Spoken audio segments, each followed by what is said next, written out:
And now that you've been introduced to impulse, an impulse, if you realize, remember, it was just force times time, I'd like to introduce you to the impulse momentum theorem.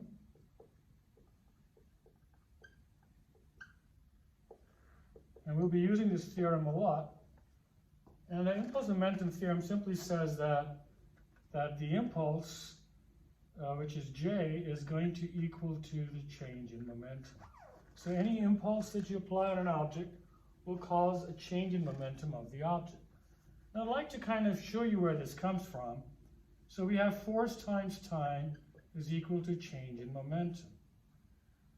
Well, where does this come from? Well, I'll take you back to F equals ma.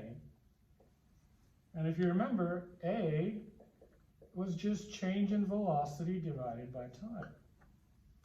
And so if I multiply both sides of the equation by t, I get force times time is equal to mass times change in velocity.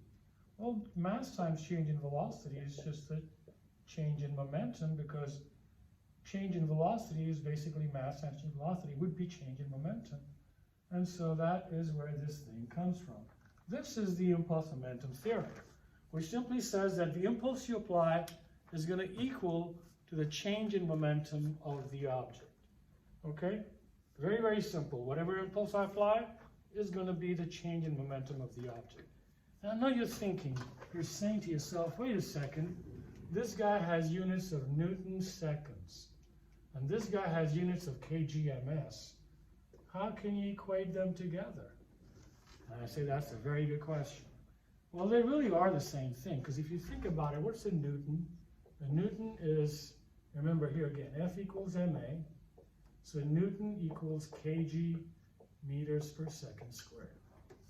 So here I go kg meters per second squared, that's your newtons, times seconds.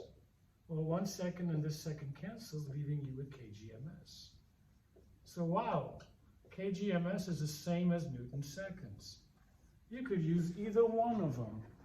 Generally, we use this for momentum and that for impulse. But if you did it the other way around, it couldn't be wrong. It couldn't be counted as wrong. You can always say the impulse is 30 kgms. You could also say the change in momentum is 30 Newton seconds.